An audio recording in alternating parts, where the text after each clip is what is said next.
me funaron en ese momento porque yo efectivamente era derecha y todo el mundo me conocía como tal. Uno se da cuenta que la idea es que uno tenía no había cabida, que era súper totalitario. Si no estás completamente de acuerdo con el colectivo, simplemente te rechaza. Hola amigos de nuestro club de lecturas, estamos en un escenario totalmente distinto en la librería Cupo con Sofía Barca, que es periodista y directora ejecutiva de Entre Oros y Erizos. ¡Bienvenida! Muchas gracias, Natacha, por la invitación. Muchas gracias a ti. Y gracias a Librería Culpa también. Sí, vamos a empezar nuestra entrevista pronto, pero antes quiero pedirte que déjame un like, suscríbete en el canal, mírate, que yo salí de San Fernando hasta Santiago para entrevistarla. Así que merezco este like, ¿no es cierto? Sí, por supuesto. Empecemos nomás. Mira, tú empezaste en esta vida de las editoriales un poquito antes del estallido social o fue después? Fue después. Lo que pasa es que la editorial Entre Zorros y Erizos nace en 2021. Pero antes de eso nosotros empezamos una revista que se llamaba la revista Individuo. Entonces ahí, cuando yo estaba durante la universidad, empecé como a practicar todo lo relacionado a diseño editorial. Es decir, a confección, maquetación de revistas. El tiempo pasó, llegó el 2021. Un amigo, Willan Tapia, nos pidió que hiciéramos un libro, porque él tenía una propuesta, quería hacer un compendio de sus columnas. Entonces ahí dije, ya, si estoy aprendiendo a diseñar revistas, podría aprovechar y diseñar un libro. Y ahí con mi ex socio empezamos a hacer este libro, que fue Girar a la Derecha, el primero que sacamos. Nos resultó, nos gustó la idea, nos gustó el proceso editorial de todo lo que conlleva hacer un libro. Lo mandamos a imprimir y funcionó. Vendimos los 200 ejemplares primeros que imprimimos. Posteriormente, bueno, en ese contexto de hacer ese libro nos dimos cuenta, chuta, si quiero entrar al mercado editorial del libro, necesito tener una empresa, una SPA, al menos. Entonces dijimos, ya, aprovechemos, creemos Entre Zorros y Erizos como empresa y ahí nos metemos al mercado. Y ahí ya la cosa de la editorial empezó sola. No, de alguna manera. y es que bueno que fue de una manera orgánica, Sí. Pero yo he investigado un poquito y sé que fue a partir de un evento traumático que empezaste la revista que resultó ahora ser un trabajo más grande que es la editorial.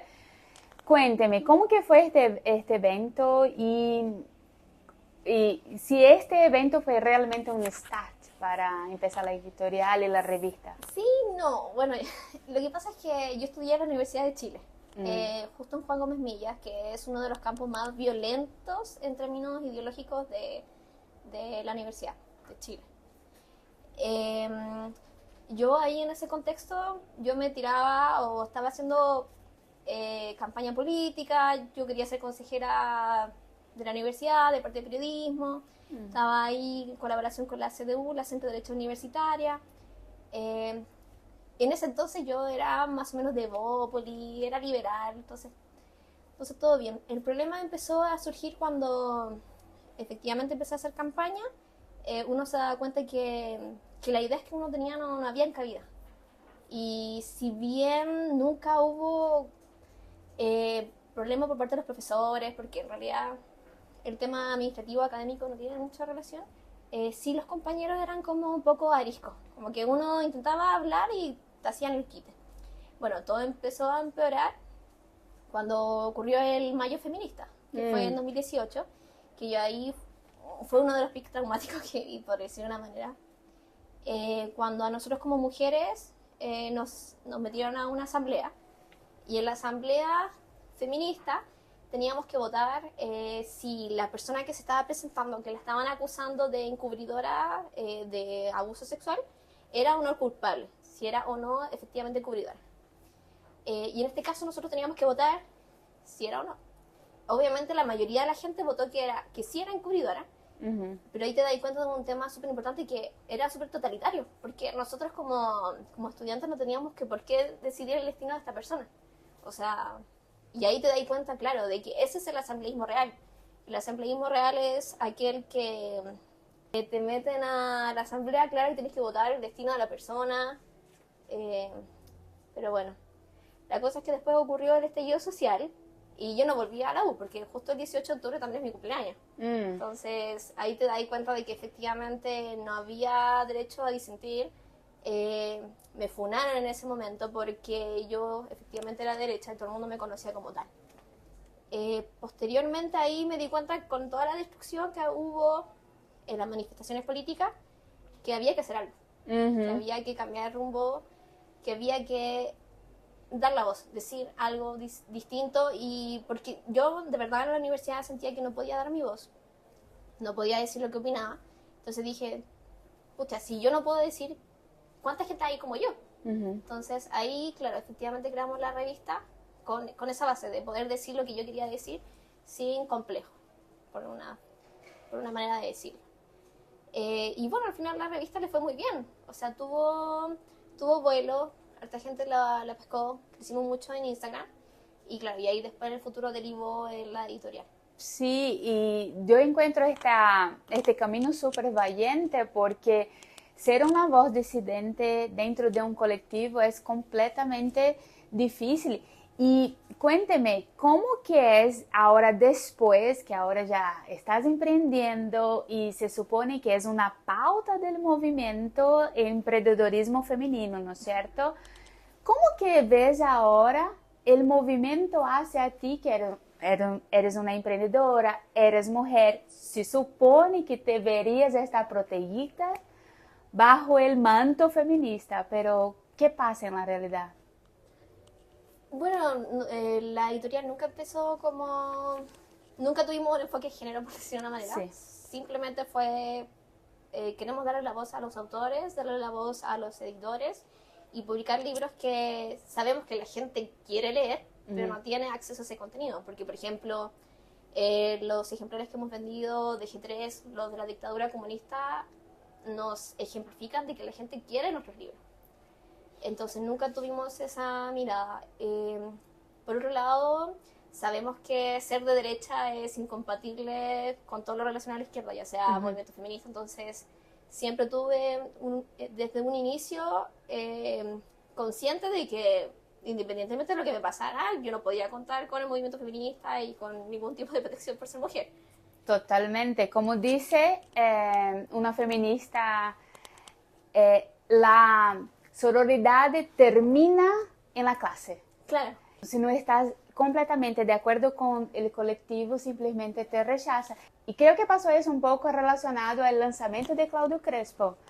Cuéntame cómo que fue G3, este libro que ya tiene muchos ejemplares vendidos.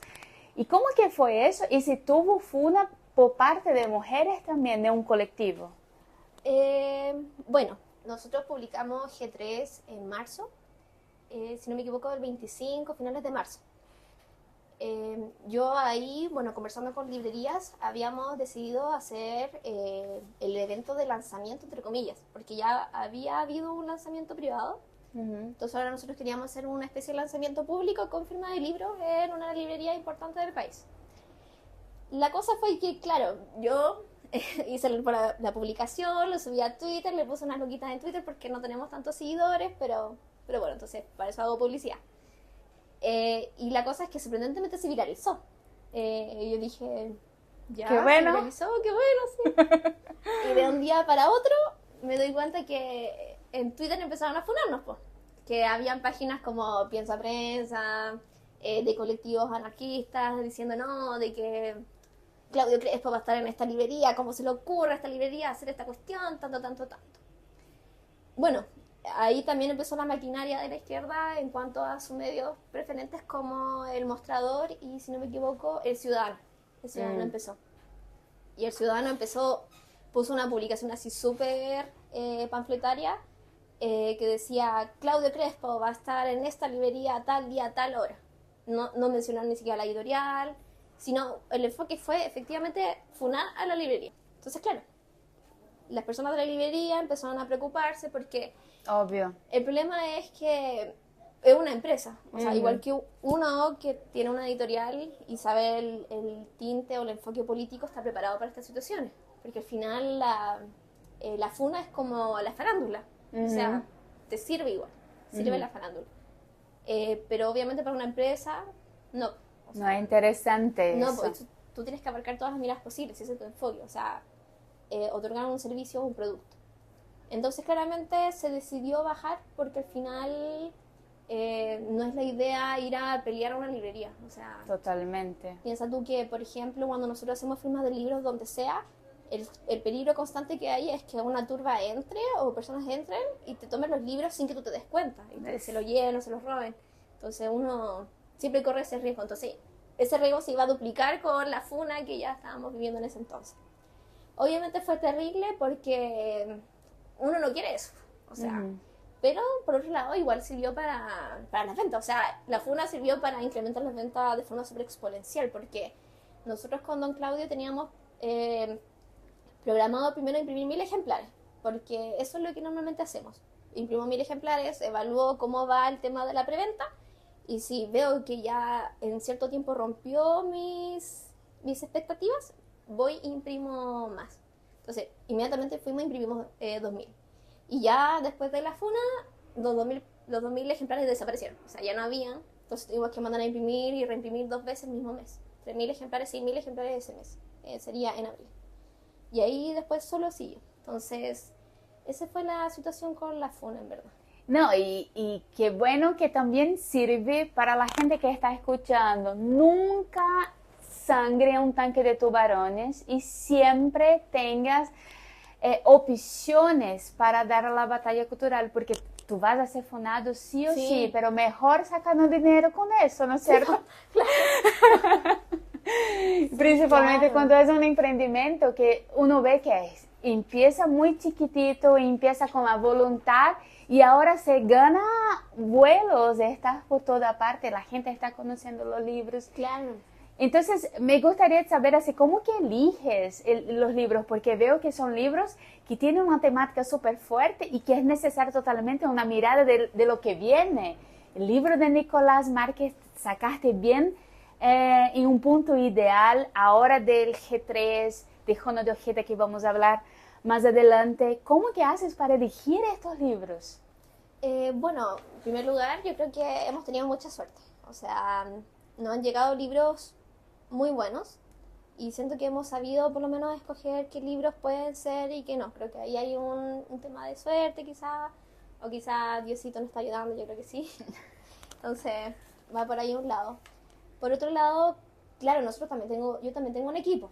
Un equipo editorial que vamos escogiendo a pinzas cuáles podrían ser las mejores opciones y vamos evaluando según el tiempo, el año y la opinión pública, porque lamentablemente igual los libros dependen mucho de lo que esté pasando. Por ejemplo, la temática de la dictadura comunista justo salió en un periodo previo 50 años, sí. Y luego estuvo durante los 50 años, el año pasado. Entonces tuvo esos 2 años de duración.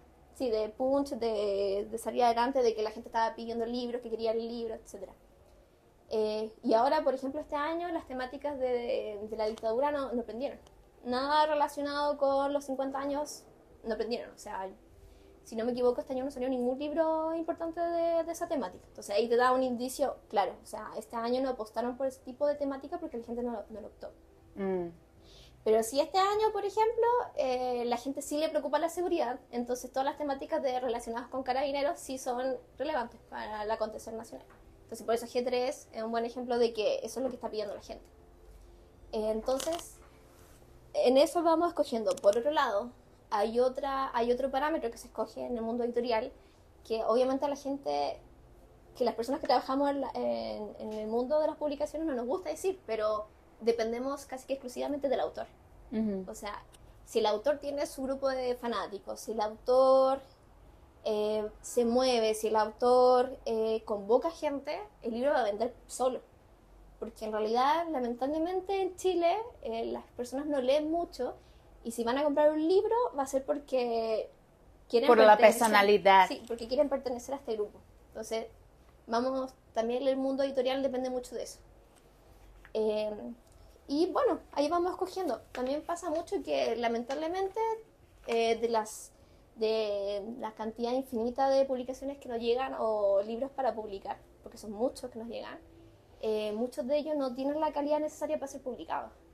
Ya sea porque no tienen buena calidad literaria o porque en realidad son historias que pucha, no le interesan a nadie, por ejemplo. Entonces uno igual tiene que tener la tristeza de estar discriminando las publicaciones. Entonces ahí vamos evaluando, porque al final producir libros es tan caro, y si yo lo produzco mal y produzco mal las cantidades necesarias, puedo perder la empresa.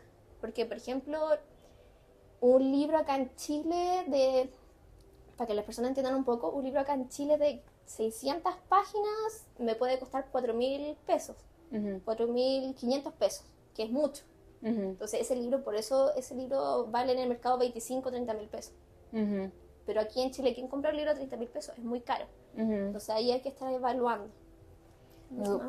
Más o menos por ahí. Bien complejo porque uno tiene las ganas de entregar las voces que son necesarias, pero igual tiene un público y eso se llama libre mercado. Claro. Así que por eso que programas como el nuestro y otros programas que están incentivando a la gente a también elegir otros tipos de libros, quizás más adelante este balance entre lo que el público quiera sea un poco más profundo de que apenas la contingencia, por lo menos yo pienso así, que un público lector, si tú eres lector, tiene que balancear tus lecturas entre la contingencia y la profundidad. Claro. Por lo menos mi opinión personal. Pero si nosotros miramos a través de una editorial, la editorial tiene que vender, la editorial tiene que ganar sus lucas, porque al final nadie está en la moneda, ¿no es cierto? Sí, pues sí, una empresa. Claro, nadie está en la moneda, entonces por eso. Claro, depende mucho de la eficiencia y la eficacia, sí, porque es la rentabilidad. Por lo menos nosotros como editorial ese es nuestro enfoque, porque también casi el 90%, la mayoría de las editoriales en Chile, que son microeditoriales independientes, necesitan fondos públicos para subsistir. Y nosotros creemos que no, que es a través de la iniciativa privada que podemos promover y producir cultura, que es la que la gente necesita. Qué bueno que tocaste en este punto, buenísimo, porque ya he visto personas que utilizan PDFs y para los grupos de lecturas y piensa que está haciendo bien para la derecha porque a lo menos ya están leyendo. Y yo pienso que hace súper mal. ¿Qué te parece? Es que depende porque, según los libertarios, no creen en la propiedad intelectual. Entonces, para ellos sí es legítimo la piratería. Pero claro, una que tiene una empresa y que produce libros y que sí le duele cuando te compran libros piratas, sí es molesto. Pero, bueno, lo importante igual es que la gente se eduque de alguna manera. No, yo no estoy muy de acuerdo con eso, pero bueno, continuemos nomás, porque sí, la propiedad intelectual, sí, pero hay un trabajo que uno puede pensar en la propiedad intelectual, pero a la vez también pensar que la persona que está al lado es digna de su sueldo, claro, que viene a través de la venta de los libros. Sí, pero bueno, ¿cómo que después de todo eso sacaste varios libros? Llegó la propuesta de Jono de Ojeda, porque fue en el momento justo sacaste este libro de Jono de Ojeda, que para mí es un crimen bárbaro, como nosotros estábamos hablando antes. Poco la gente habla de eso. Sí. En la realidad uno tiene que estar sacando la baila de este asunto. Y para mí fue súper fuerte porque lo conocí personalmente, aunque no llegué a hablar con él, pero estuve en el mismo ambiente y para mí me tocó súper fuerte. Imagino para ti, ¿cómo que fue este tema? ¿Cómo llegó este libro hacia ti? Y bueno, ¿y cómo decidiste sacarlo? Sí, bueno, Ronald también es un caso súper particular. Es como tú dices, también para nosotros fue súper chocante.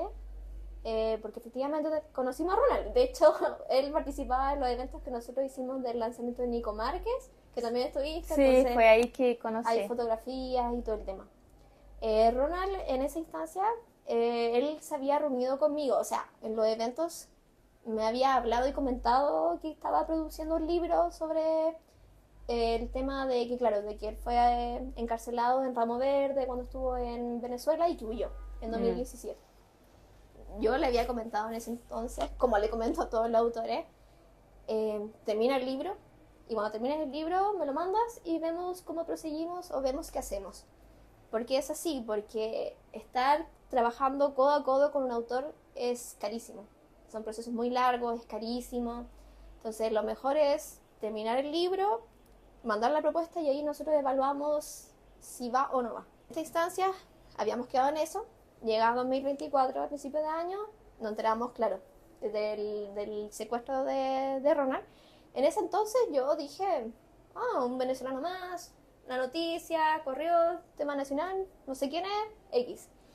Y de repente veo su rostro ahí en la noticia y digo, creo que lo conozco. O sea, parece que lo conozco. Entonces empecé a buscar mis fotografías del teléfono porque nunca borró las fotografías. Y veo, claro, de que él estuvo. Él estuvo en un evento en el cual él se paró con Nico Márquez y empezó a exponer sus vivencias en Venezuela. Y que él estaba ahí buscando la libertad de sus compatriotas, que se estaban moviendo por la libertad, que las violaciones de derechos humanos, etcétera, etcétera. Y que como, claro, y ahí hablé con mi amigo Ítalo y le dije, Ítalo, lo conocemos. Y me dijo, sí, pues Sofi, sí, yo lo conozco, él participó en el Partido Libertario, Sí. Mi coordinador nacional lo conoce, se juntaron a hablar, etcétera. Y yo quedé súper choqueada, porque dije, él era parte de nuestra comunidad, o sea, yo también, o sea, no conozco a tanta gente, suelo hablar mucho en los grupos, etcétera, pero uno no tiene una relación íntima en general con las personas. Pero ahí, pero como era parte de nuestra comunidad, sí te choca. Al final, Totalmente. Pudiste haber sido tú, ese es el tema. Así que ahí hablé con Ítalo. Ítalo fue al funeral de la familia, cuando lo encontraron muerto. Y ahí Ítalo habló con la viuda y con la hermana y les dijo, oye, ¿sabes qué? Nosotros, o sea, él, porque yo le había comentado a él, yo sé que Ronald está escribiendo un libro y que está la alternativa de nosotros de publicarlo. Obviamente pasó un tiempo, pasaron varios meses porque el manuscrito, el texto original lo tenía la PDI. Y el problema es que la PDI filtró el libro a la prensa. Entonces la prensa había sacado en marzo, si no me equivoco, la tercera, una columna, una noticia que decía el diario oculto de Ronald, donde explicaba sus torturas en 2017, bla, bla, bla. Entonces quedamos como, ¿por qué la prensa tiene filtrado el diario? Así que ahí en conversaciones con la viuda dijimos, y gracias a Ítalo, porque fue Ítalo el que se movió, decidimos publicar el libro. Al principio estábamos con mucho miedo, por decir una manera, o sea, siendo sincera, porque fue como, o sea, el Tren de Aragua está involucrado, Exactamente. crímenes internacionales, y el problema es que al final uno se siente extremadamente inseguro en este país, porque si le pasó a Ronald, que era una persona que la única que lo diferenciaba de nosotros es que era militar, ex-militar, pero él era una persona súper humilde, por lo menos hablando con la familia, hablando con Ítalo, que tenía más conexión.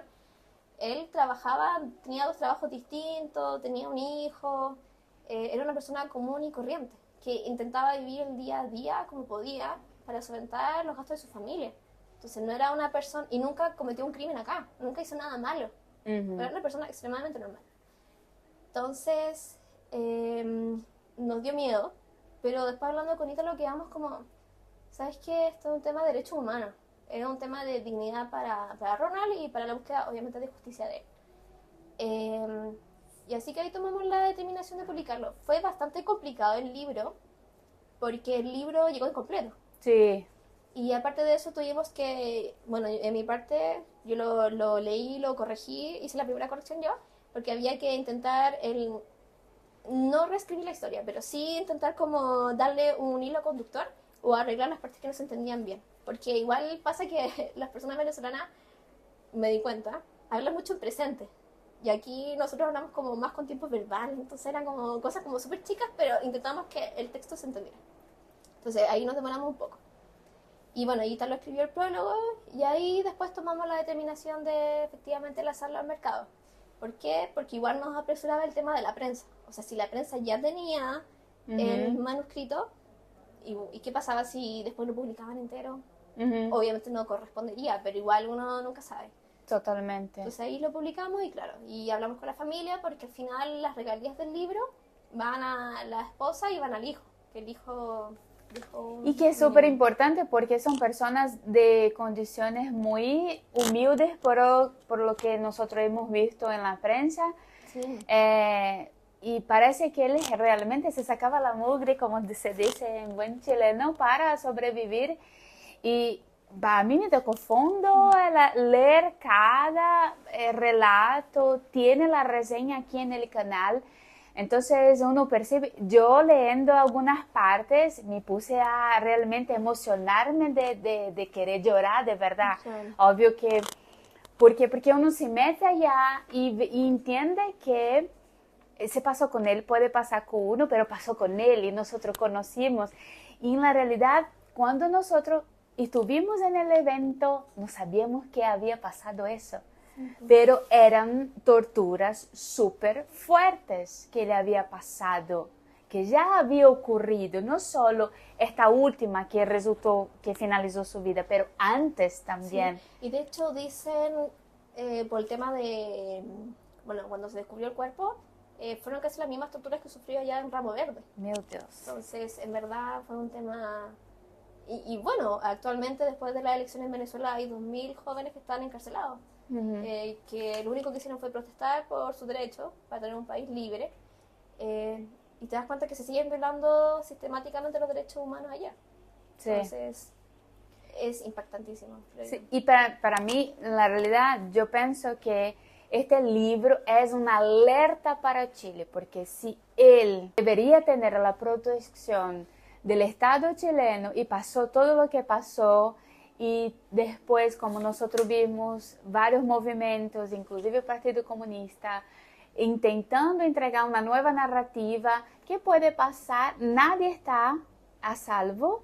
Y otra, puede pasar con nosotros aquí, con los ciudadanos chilenos. Entonces sirve de alerta porque el proceso venezolano no empezó ahora. No, po. No, y aparte de eso, el libro describe un poco cómo funcionan estos sistemas totalitarios. O sea, el crimen organizado que nosotros vemos ahora, el Tren de Aragua, etcétera, funcionan o se mueven porque necesitan al Estado venezolano. O sea, Ronald, ¿por qué lo asesinaron? Porque él sabía que hay una conexión entre las Fuerzas Armadas, el crimen organizado, las FARC y otras organizaciones criminales. Entonces, en verdad te explica cómo funciona el sistema totalitario que tenía Venezuela. Y por esa razón, hasta el día de hoy siguen con ese régimen. Porque las Fuerzas Armadas están tomadas por la cúpula de Maduro. Y aparte de eso, hay otro tema súper importante que hablan de cómo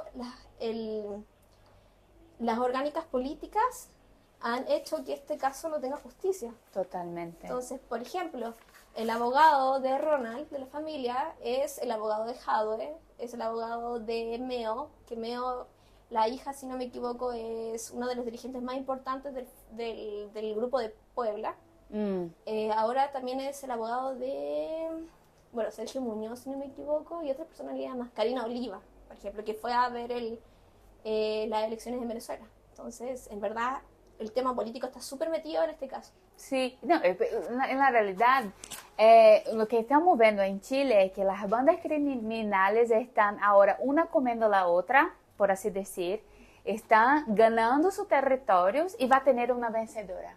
Y la vencedora de estas bandas criminales va a meterse aún más en el Estado y eso puede llegar efectivamente a ser como o muy semejante a Venezuela. Eso ya pasa en algunas capitales de Brasil, que incluso ya tiene presencia en Chile.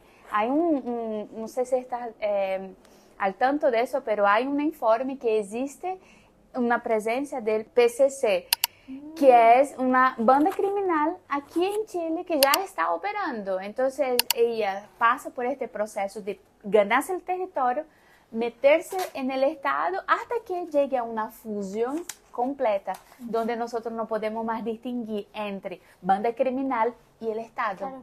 Y en este punto que uno debe de estar. alertando a través de su testimonio. Entonces, Claro. para mí es súper importante este libro y qué bueno que lo sacaste, que tuviste esta valentía, porque creo que, por eso que te admiro tanto, por toda esta trayectoria y esta valentía de continuar, aunque obviamente uno siente un cierto tipo de temor. Ahora volviendo al mercado editorial, tú estás dentro de un nicho que fue por mucho tiempo silenciado.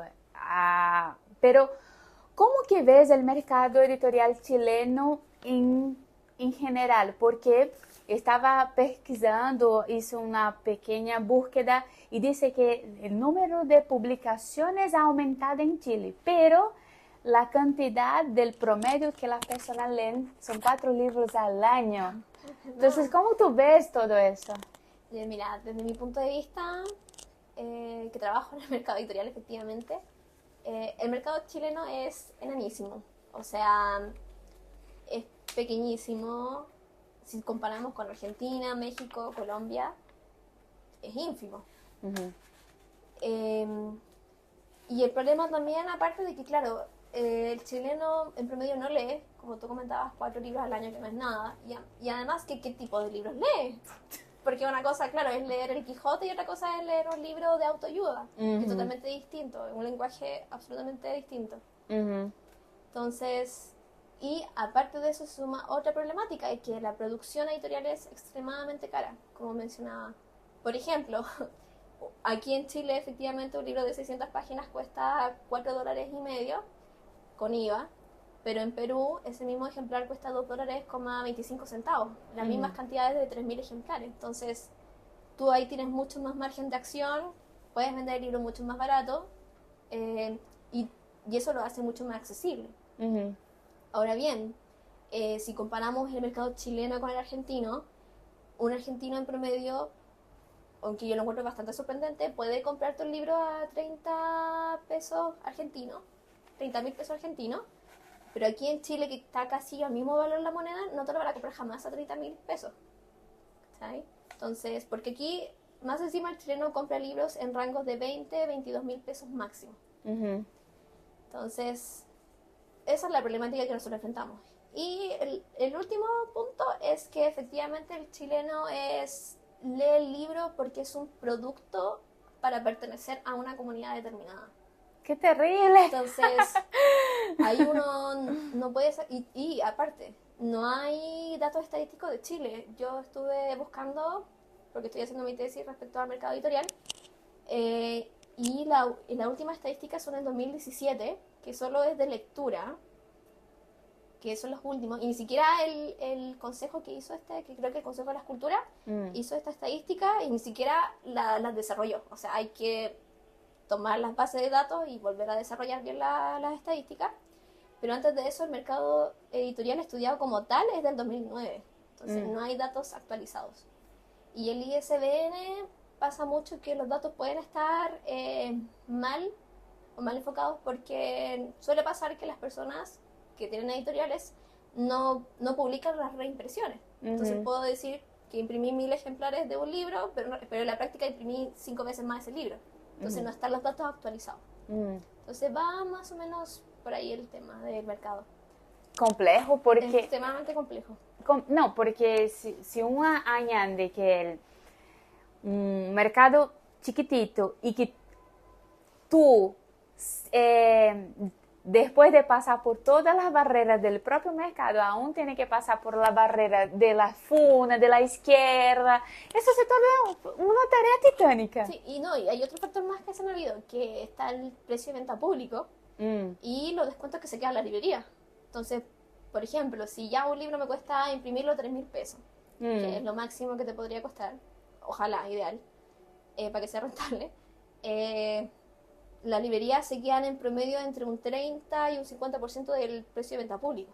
¿Y el autor?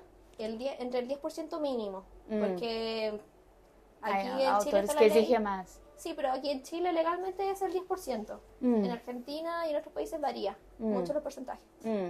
Entonces, efectivamente uno se queda con muy poco del libro. Y aparte de eso, tú tenés que... ¿Qué pasa si yo imprimí, por ejemplo, 2.000 ejemplares y solo se vendieron 200 del libro? ¿Qué haces con eso también? Sí. ¿Hay un problema logístico? No solo logístico, sino que perdí plata, o sea, porque no generas las utilidades necesarias con esos libros, con la venta de esos libros. Tienes un problema con bodega, que hago efectivamente con los libros en bodega, y es lamentable para todo el mundo. Ujú, totalmente. Para finalizar, me gustaría que tú dijeras los próximos movimientos de Entre Sorroerizo. Yo sé que estás ahí incentivando un concurso. Explícame un poco de los próximos movimientos y para dónde vamos. Ya, bueno, el año está finalizando. Ya, bueno, nos queda solo octubre este mes, noviembre. Ujú. Lo primero que se viene es que la próxima semana, o bueno, depende de cuándo publique este video, vamos a lanzar nuestro concurso de microcuentos que se llama Leer a Ser Libertad, el cual estamos en colaboración con el Libero, con Librería Culpo y Fundación Nobu. Aparte de eso, también el concurso de microcuentos viene con el lanzamiento de nuestro sello editorial de ficción que se llama Eleusis. El concurso va a tener hasta el 16 de diciembre para que tú puedas mandar tus 3 microcuentos de un máximo de 150 palabras. Vamos a tener 2 meses de revisión.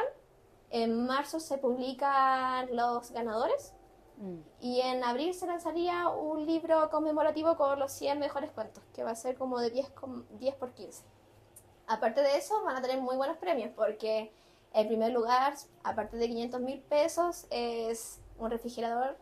Y aparte de eso, si no me equivoco, hotel, o sea, un hospedaje en el hotel.